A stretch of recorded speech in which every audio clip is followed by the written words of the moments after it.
उत्तराखंड दौरे पर आएंगे प्रधानमंत्री नरेंद्र मोदी। 11 सितंबर को आपदाग्रस्त क्षेत्रों का करेंगे एरियल सर्वे। प्रभावित परिवारों से मुलाकात के साथ धराली स्थलीय निरीक्षण भी करेंगे पीएम मोदी।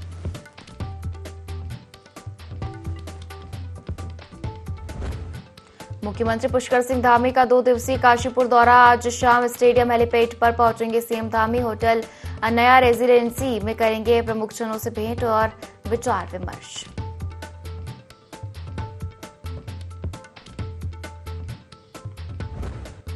आपदा का आकलन करने आज पहुंचेगी केंद्रीय टीम। अगले 2 दिन देहरादून सहित 7 जिलों का करेगी दौरा। पहले टीम को दिया जाएगा प्रदेश में आई आपदा को लेकर प्रेजेंटेशन।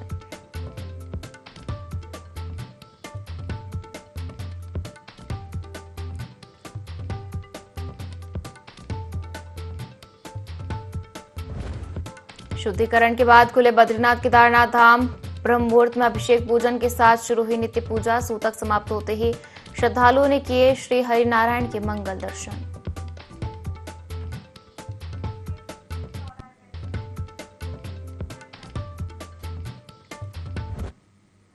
नमस्कार, बहुत स्वागत है आपका देवभूमि लाइव देख रहे हैं आप और मैं हूं आपके साथ पायल। बुलेटिन की शुरुआत करेंगे देहरादून से आ रही बड़ी खबर के साथ, जहां आपदा का आकलन करने आज केंद्रीय टीम पहुंचेगी। अगले 2 दिन देहरादून सहित 7 जिलों का दौरा करेगी। पहले टीम को प्रदेश में आई आपदा को लेकर प्रेजेंटेशन दिया जाएगा। उत्तराखंड में भारी बारिश के चलते भारी नुकसान हुआ है।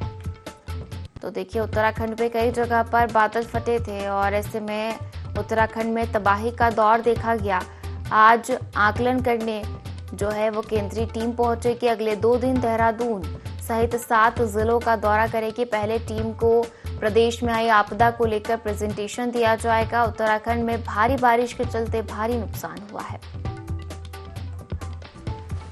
और चलिए इसी खबर पर ज्यादा जानकारी लेते हैं। हमारे साथ संवाददाता विनय सूद देहरादून से लाइव जुड़ गए हैं। विनय, आपदा का आकलन करने आज केंद्रीय टीम उत्तराखंड पहुंच रही है, क्या कुछ जानकारी इसको लेकर? जी पायल, बिल्कुल। देखिए, आपको बता दें कि आज जो है केंद्रीय टीम आपदा का आकलन करने के लिए जो है इस दौरान उत्तराखंड पहुंच रही है। और ऐसे में जिस तरीके से भारी बारिश के चलते कई जिलों में जो है भारी नुकसान देखने को मिला है, तो ऐसे में केंद्र से जो टीम है वो आज उत्तराखंड पहुंचेगी और 2 दिन जो है लगातार इस दौरान जो है यहाँ पर ये टीम है वो मौजूद रहेगी। तो ऐसे में देखा जा सकता है पायल कि जिस तरीके से केंद्रीय टीम उत्तराखंड पहुंच रही है और ये आकलन इस दौरान जो है आपदा को लेकर के करने वाली है। तो ऐसे में जिस तरीके से आपदाएं इस दौरान देखने को मिली, भारी बारिश के चलते काफी नुकसान भी जो इस दौरान उत्तराखंड में हुआ है। तो ऐसे में देहरादून समेत बागेश्वर की बात करें या फिर उत्तरकाशी की बात करें, तो ऐसे में जो है इन जगहों पर भी जाकर के जो है आपदा को लेकर के आकलन करती है जो केंद्रीय टीम है ये नजर आएगी। तो ऐसे में देखा जा सकता है कि जिस तरीके से इस दौरान भारी बारिश के चलते उत्तराखंड में आपदा देखने को मिली, तो ऐसे में जो प्रधानमंत्री नरेंद्र मोदी है उन्होंने भी इस दौरान मुख्यमंत्री पुष्कर सिंह धामी से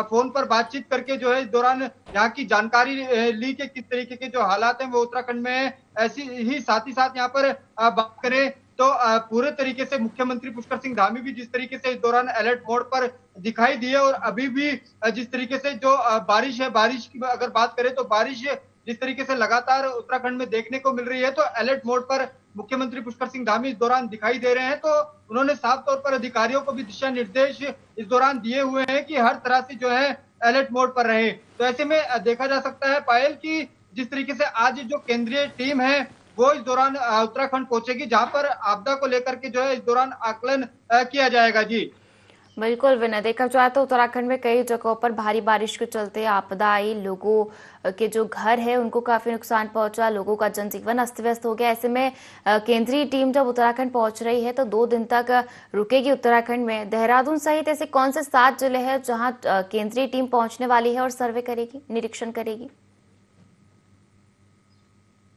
जी बिल्कुल पायल, देखिए आपको बता दें कि इस दौरान जो केंद्रीय टीम है वो देहरादून सहित बागेश्वर भी जाएगी। साथ ही साथ इसके अलावा जो उत्तरकाशी की अगर बात करें, उत्तरकाशी के धराली में भी जिस तरीके से इस दौरान भीषण आपदा देखने को मिली थी जिससे काफी नुकसान भी इस दौरान हुआ था। तो ऐसे में जो है यहाँ पर पूरे तरीके से जो केंद्रीय टीम है वो आज आकलन करने के लिए उत्तराखंड पहुंचेगी। ऐसे में देखा जा सकता है कि हर तरह से मुख्यमंत्री पुष्कर सिंह धामी की अगर बात करें तो वो अलर्ट मोड पर तो दिखाई देते ही हैं, साथ ही साथ जिस तरीके से यहाँ पर आर्थिक पैकेज की भी अगर बात की जाए तो उसके लिए भी जो है इस दौरान केंद्र से यहाँ पर उत्तराखंड सरकार ने मांग की है। तो ऐसे में देखा जा सकता है कि पूरी तरह से जो आम लोग हैं, जो आपदा प्रभावित जो लोग हैं, उनसे मिलते हुए मुख्यमंत्री लगातार यहाँ पर नजर आ रहे हैं। स्थलीय निरीक्षण मुख्यमंत्री भी करते हुए नजर आ रहे हैं। साथ ही साथ इसके अलावा यहाँ पर बात करें तो जो समीक्षा बैठकें हैं वो भी इस दौरान लगातार मुख्यमंत्री पुष्कर सिंह धामी अधिकारियों के साथ में करते हुए नजर आ रहे हैं।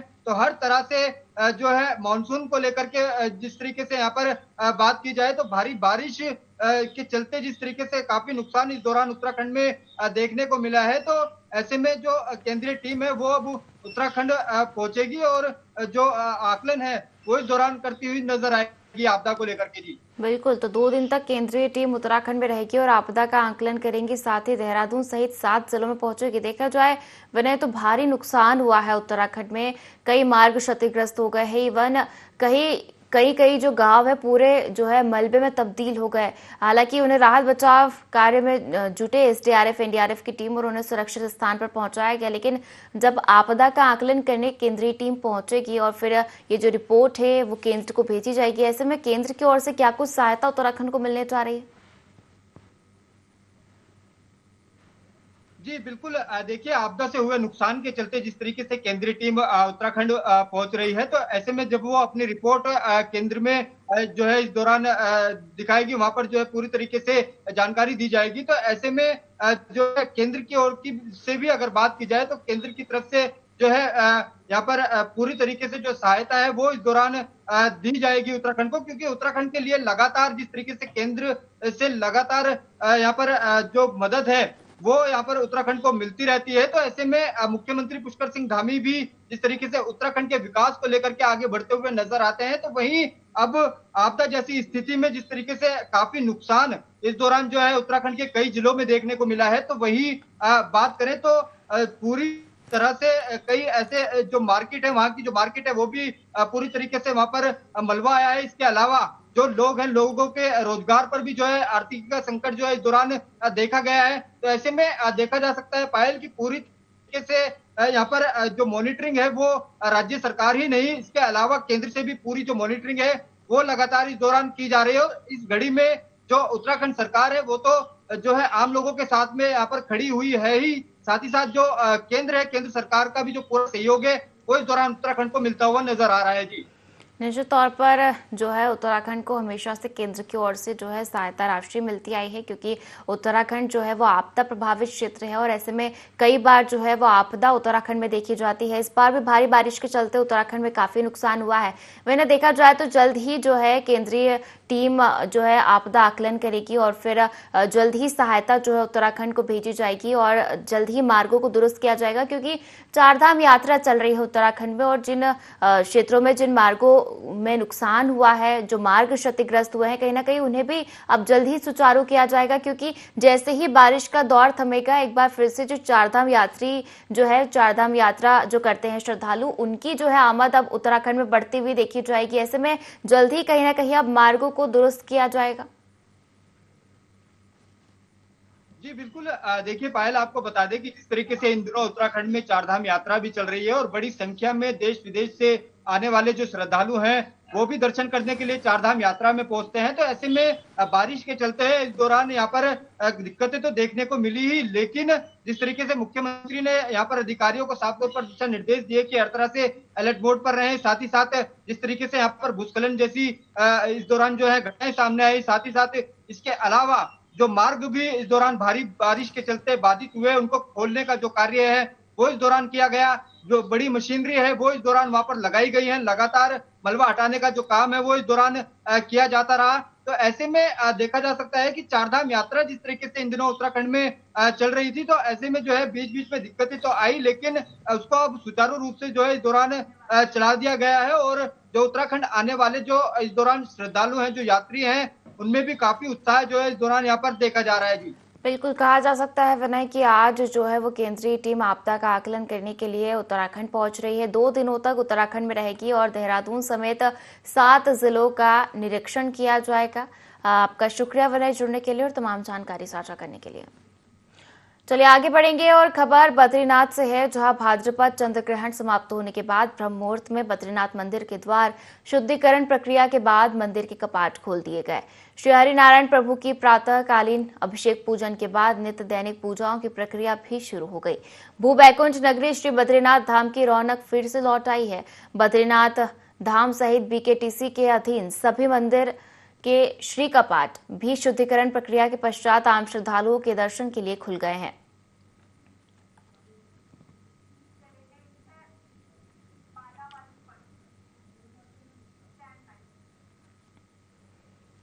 और इधर लक्सर बलावली मार्ग पर ग्रामीणों प्रतिबंधित पशु मांस की गाड़ी को पकड़ा गया। गाड़ी में कई क्विंटल प्रतिबंधित पशु मांस भरा था। सूचना मिलते ही बजरंग दल के कार्यकर्ता और ग्रामीणों ने मांस तस्करों पर ठोस कार्रवाई करने को लेकर रोड जाम लगाया।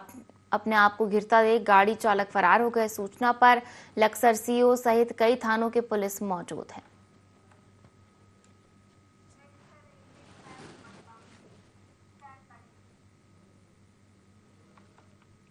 और हरिद्वार में काली मंदिर के पास पहाड़ी से हुए भूस्खलन के कारण रेलवे ट्रैक पर बड़े बड़े पत्थर और मलबा गिर गया। लोहे की ज्वालियां टूटने से ट्रैक पर अवरोध हो गया और हरिद्वार देहरादून और हरिद्वार ऋषिकेश रेल मार्ग पर ट्रेनों की आवाजाही ठप हो गई।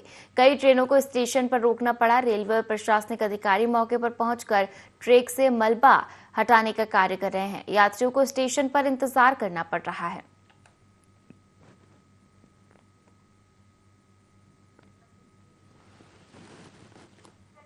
यूपी के अल्पसंख्यक कल्याण राज्य मंत्री दानिश आजाद अंसारी और उत्तराखंड वक्फ बोर्ड अध्यक्ष शादाब शम्स मंगलोर पहुंचे, जहां अंसारी वेलफेयर सोसाइटी ने उनका स्वागत किया।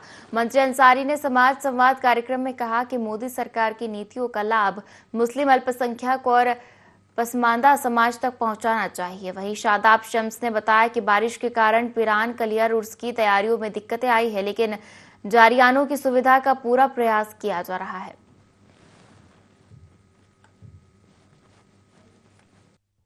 हमारी मोदी सरकार ईमानदारी से मुस्लिम समाज को पासमानदा मुसलमानों के उत्थान और तरक्की के लिए काम कर रही है। उत्तराखंड की हमारी सरकार हमेशा ईमानदारी से अल्पसंख्यक समाज के बीच में सकारात्मक तरीके से उनकी अच्छी शिक्षा, क्वालिटी ऑफ एजुकेशन पर ध्यान दिया है, उनके एम्प्लॉयमेंट पर ध्यान दिया है, उनके एम्पावरमेंट पर ध्यान दिया है। हमारी जो बहनें हैं उनको एक शिक्षित और अच्छा माहौल समाज में मिले, इसलिए उनके साथ हमारी मोदी सरकार ने काम किया है। आज हमारी सरकार की सकारात्मक नीतियों का ये लाभ है कि आम मुसलमान तेजी से विकास की तरफ और तालीम की तरफ आगे बढ़ रहा है, रोजगार और उद्योग की तरफ आगे बढ़ रहा है। ईमानदारी से मुसलमानों के ओवरऑल डेवलपमेंट के लिए जो भी चीज़ जरूरी हो हमारी सरकार जरूर करे। और खबरों में आगे बढ़ेंगे, जहां बागेश्वर में बर्ड फ्लू की आशंका से चिकन और अंडे की बिक्री प्रभावित हो गई है। ग्राहक दूरी बना रहे हैं, जिससे मांस कारोबारियों को भारी नुकसान झेलना पड़ रहा है। हाल ही में कौसानी के पास पोल्ट्री फार्म में बर्ड फ्लू के लक्षण मिलने पर प्रशासन ने सतर्कता बढ़ा दी है। फार्म सील कर दिया गया है और डॉक्टरों की टीम लगातार निरीक्षण कर रही है। सीएमओ डॉक्टर आदित्य कुमार तिवारी ने लोगों से सावधानी बरतने की अपील की है।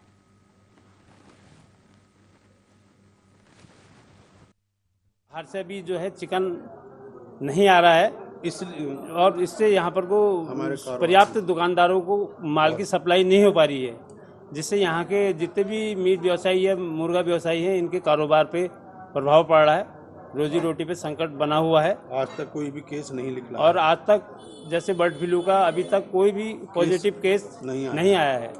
हम प्रशासन से यही कहना चाहेंगे कि अगर इस तरह की कोई बीमारी नहीं है जैसे पक्षियों में, तो इसको जल्दी से जल्द खोला जाए, जिससे हम लोगों का कारोबार अच्छे तरीके से चले। स्वास्थ्य महकमे की अपनी पूरी तैयारियां हैं और जहां तक अभी की बात है तो फिलहाल अभी बर्ड फ्लू का कोई भी केस नहीं आया है। मेरी जनता से एक ही अपील है कि इसमें कोई ऐसी घबराने की बात नहीं है। एक सिंपल वायरल इन्फेक्शन है, जैसे इन्फ्लुएंजा लाइक होता है, सर्दी जुकाम खांसी बुखार, मांसपेशियों में दर्द होना, बुखार बहुत ज़्यादा होना, सिर दर्द होना, पेट दर्द होना, उल्टी होना, एक स्वाभाविक सी बात है। ये सब चीज़ें एक नॉर्मल इन्फ्लुएंजा केसेस में होती हैं।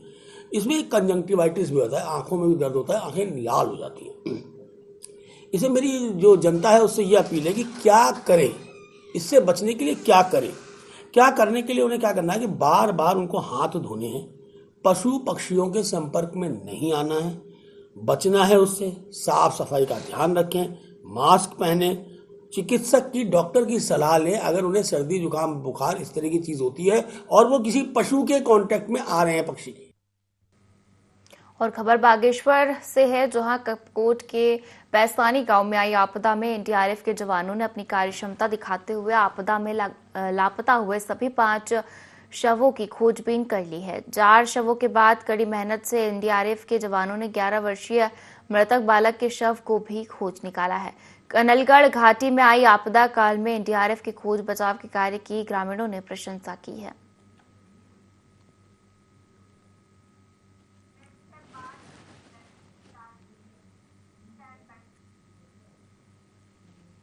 और सितारगंज के मुस्लिम समाज के लोगों ने पंजाब में बाढ़ से प्रभावित लोगों की मदद के लिए अच्छा कदम बढ़ाया है। वहीं सितारगंज के मुस्लिम समाज के लोगों ने राशन पानी और अन्य जरूरी सामान पंजाब के बाढ़ प्रभावित क्षेत्र के लिए रवाना किए।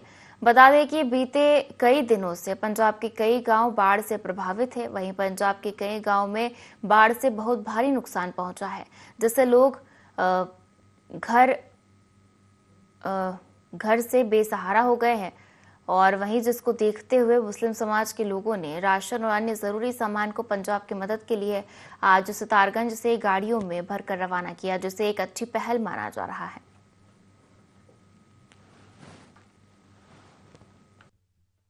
तो हम यही आज संदेश देना चाह रहे हैं कि हमारे सितारगंज से बहुत सारे मुसलमान भाई ये सब मिलजुल कर पंजाब के लिए बहुत बड़ा सहयोग कर रहे हैं। हम जो हैं ये सहयोग कर रहे हैं, 1-1 रुपया 2-2 रुपया जो जिस लायक है।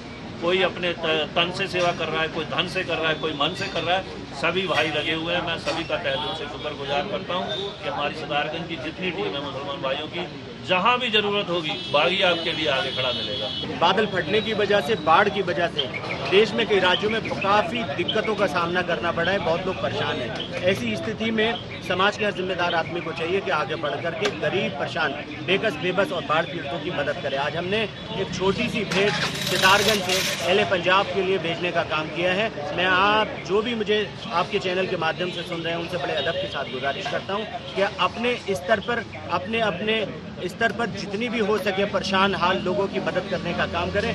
आपकी एक छोटी सी कोशिश कई मुरझाए हुए चेहरों पर खुशी ला सकती है। आपकी एक छोटी सी कोशिश कई परेशान घरों का चूल्हा जला सकती है। मैं आप सभी से गुजारिश कर रहा हूँ, जहाँ जहाँ देश में, राज्य में जो लोग परेशान हैं, बाढ़ पीड़ित हैं, अपने स्तर पर उनकी मदद जरूर। तो देखिए, राशन पानी और जरूरी सामान पंजाब भेजा गया है। पंजाब के बाढ़ पीड़ितों की मुस्लिम समाज ने मदद की है। और खबरों में आगे बढ़ेंगे। जो अल्मोड़ा विधायक मनोज तिवारी ने क्वारब डेंजर जोन में बन रही सुरक्षा दीवार को घोटाला करार देते हुए उच्च स्तरीय जांच की मांग की है। अल्मोड़ा में प्रेस वार्ता करते हुए विधायक ने ठेकेदार को ब्लैकलिस्ट करने और पूरी दीवार तोड़कर दोबारा टेंडर प्रक्रिया से निर्माण कराने की मांग उठाई। उन्होंने कहा कि मामले को लेकर कल डीएम से मुलाकात कर कड़ी कार्रवाई की बात करेंगे, अन्यथा कांग्रेस आंदोलन करेगी। 1 साल बाद क्वारब का जो भूस्खलन है ट्रीटमेंट का काम प्रारंभ हुआ और उसमें जो विभागीय ठेकेदार है उसमें उसने गुणवत्ता का कहीं पे भी ध्यान नहीं दिया गया। बहुत भ्रष्टाचार है और हमारा सीधा आरोप है, विभागीय मंत्री पे आरोप है और उसके साथ साथ जिला प्रशासन पे आरोप है। और हमारी मांग है कि निश्चित रूप से उसका टेंडर निरस्त किया, उसको ब्लैक लिस्टेड किया जाए और उसको डिफॉल्टर घोषित किया जाए और पुनः टेंडर लगाया जाए। और 22 सितंबर से प्रारंभ होने वाले 49वें सुप्रसिद्ध सिद्धपीठ कुंजापुरी पर्यटन एवं विकास मेले की तैयारियों के लिए क्षेत्रीय विधायक और प्रदेश के वन तथा तकनीकी शिक्षा मंत्री सुबोध उनियाल की अध्यक्षता वाली बैठक में 11 उप समितियों का गठन किया गया है। हाई पावर कमेटी, खेल परिवहन, आवास व्यवस्था व सांस्कृतिक सहित मेले की सभी 11 उप समितियां मेले की भव्य तैयारियों में जुटी हुई है। नरेंद्रनगर के तहसील सभागार में आयोजित सांस्कृतिक समिति की बैठक उप जिलाधिकारी आशीष घिल्डियाल समेत समिति के अध्यक्ष व मुख्य शिक्षा अधिकारी शिव प्रसाद सेमवाल, मेला संयोजक राजेंद्र विक्रम सिंह पवार एवं तहसीलदार अयोध्या प्रसाद उनियाल की उपस्थिति में अनेकों प्रस्तावों को पारित कर संपन्न हुई।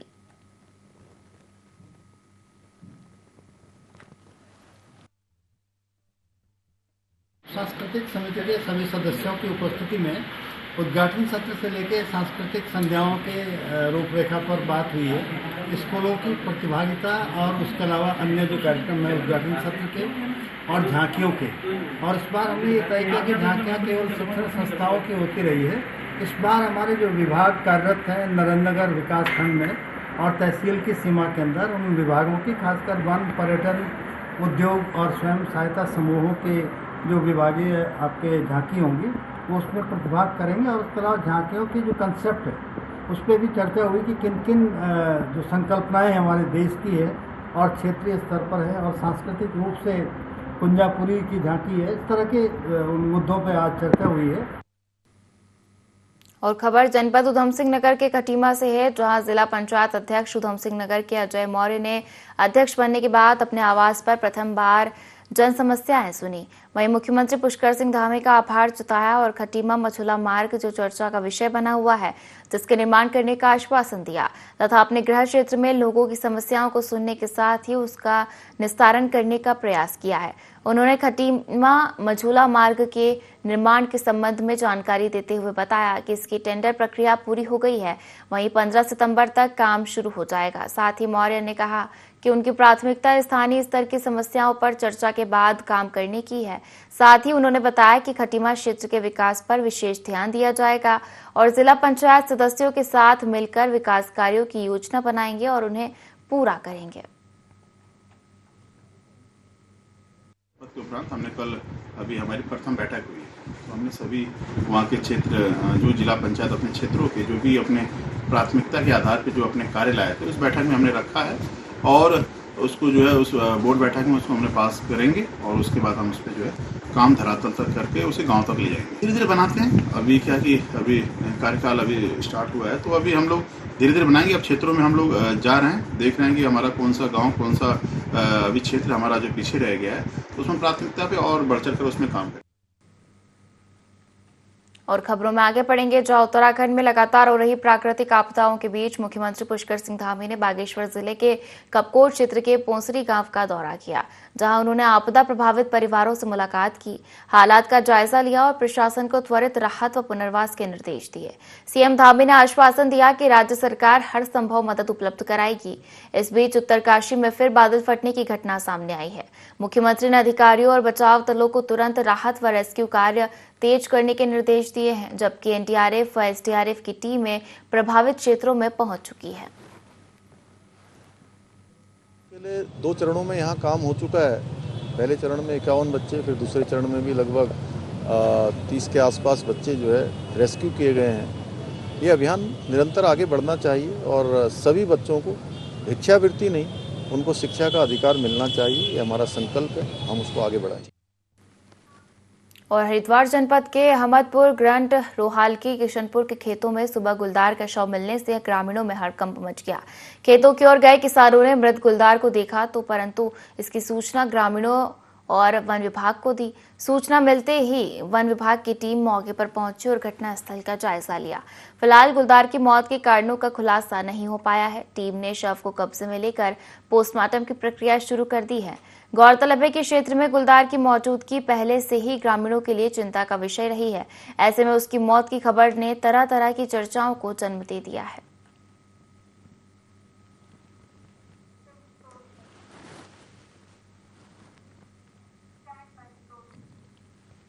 और इस बुलेटिन में फिलहाल इतना ही। आप बने रहिए IND24 के साथ। नमस्कार।